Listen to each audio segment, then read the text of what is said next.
कैसा हो अगर किसी के पास इतनी पावर हो कि वो किसी देश की सरकार को बदल दे। डीप स्टेट, इनविजिबल गवर्नमेंट या फिर हम कह सकते हैं शैडो गवर्नमेंट। ऐसे कुछ unelected government officials, intelligence agencies या कुछ पावरफुल लोगों का एक ऐसा नेटवर्क जो ये डिसाइड कर सकता है कि आपके देश में कौन सी पार्टी की सरकार बने।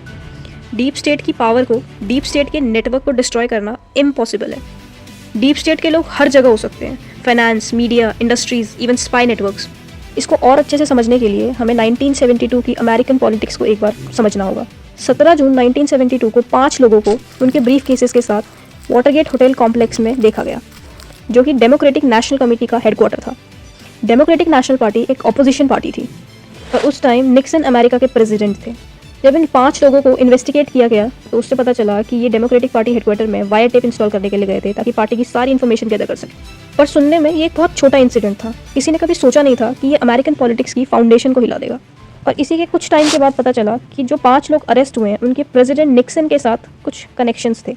निक्सन ने काफ़ी कोशिश करी पर अब बहुत देर हो चुकी थी। 2 साल के बाद जुलाई 1974 में निक्सन को अब्यूज़ ऑफ पावर के चार्जेस पर रिमूव कर दिया गया और इसी पूरे स्कैंडल का नाम वाटरगेट स्कैंडल पड़ गया। फर्दर रिसर्च ने यह भी रिवील किया कि इसमें CIA एंड FBI का इन्वॉल्वमेंट था। निक्सन की कुछ पॉलिसीज से डीप स्टेट खुश नहीं था, इसलिए निक्सन को हटाना बहुत ज़रूरी था। निक्सन का वियतनाम से ट्रूप्स विड्रॉवल एंड उसके चाइना के साथ डिप्लोमेटिक रिलेशंस डीप स्टेट के इंटरेस्ट के अगेंस्ट। वाटरगेट स्कैंडल को अमेरिकन हिस्ट्री का एक टर्निंग पॉइंट माना जाता है। डीप स्टेट का इन्फ्लुएंस एक हार्श रियलिटी है और दुनिया के बहुत सारे देशों में ये चीज़ देखी जा सकती है। अगर हम 1953 में ईरान के CIA बैक्ड कूप की बात करें या फिर वॉर्स इन ईरान की बात करें या फिर अफगानिस्तान की बात करें तो इन सभी जगहों पर डीप स्टेट के हिडन एजेंडाज दिखाई देते हैं।